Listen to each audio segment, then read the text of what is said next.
Morning, this is Jake from Maple Forge, back out in the woods here installing a new sap line. So what we have, this line is hooked. I'm going to be tapping 11 trees on it.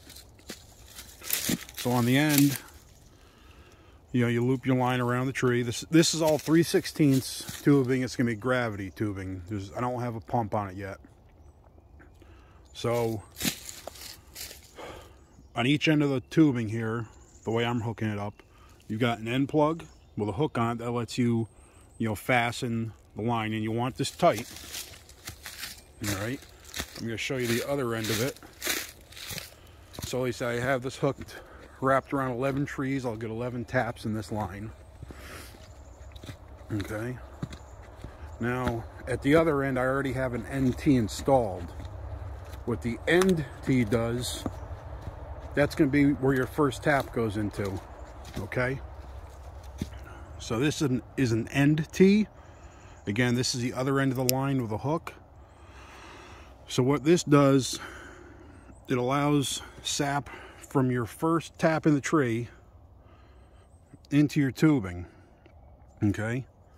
So you've got an open end, which goes into your tubing, an open end that goes up into your tap, and then a solid or plug end that goes into this end of the line. You don't need, you don't need anything here. You want the sap to run down your line. You don't want it to run back around the tree.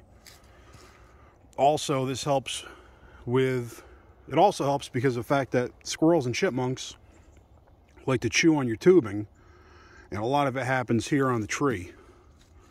All right, so if you have a hole back here on the tree somewhere, you're going to lose your vacuum in the line, which is going to affect your flow. All right, so you plug this area off. Everything from here around the tree on both ends is basically going to be dead tubing. There's not going to be any sap in there, and if a squirrel or a chipmunk or something puts a little hole in here, it's not going to affect your flow rate. All right, if this was a regular T and a squirrel chewed a hole in this somewhere back here around the tree, you're going to lose whatever natural vacuum you have. All right, so I'm going to go install this NT on the other side, and I'll show you how that goes. All right. So now I've got this little holder here. It's 3 pieces of aluminum milled out and some string to hold the line in place. It creates a little bit of slack so you can cut the tubing and not have your whole line fall down. All right, so we're gonna cut this here so the line didn't fall down, which is nice because I have a single line tool. All right, this is to help you put your fittings in. So what you do is you clamp, this is hard to see. So you clamp your tubing in. This side it's like a little vice grip. All right, it's made to fit the 3/16 inch tubing. You want a little sticking out, so clamp that in place. I'm gonna try to do this all with 2 hands so you can see it. So this is the end going close to the tree, so you want the solid end going into this. All right, so start that in, and this other end is forked to kind of help hold the fitting, and I still have to kind of guide it with your fingers to make it go straight. Okay, so and then you squeeze the handles together. You see the tubing sliding up the fitting. All right, I know it's kind of hard to see. I'm trying to do this all with 2 hands. Okay, so now the tubing's right there against that end of the fitting.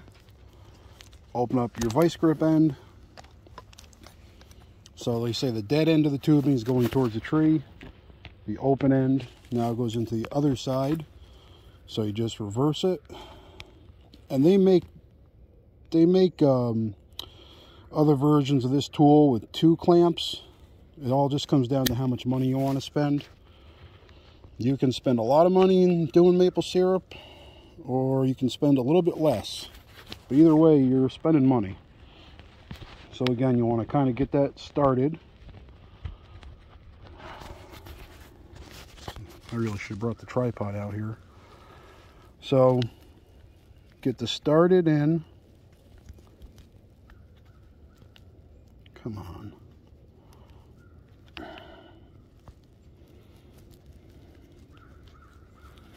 And then, again, using the handles, there we go. Squeeze it until the piping's up against the fitting.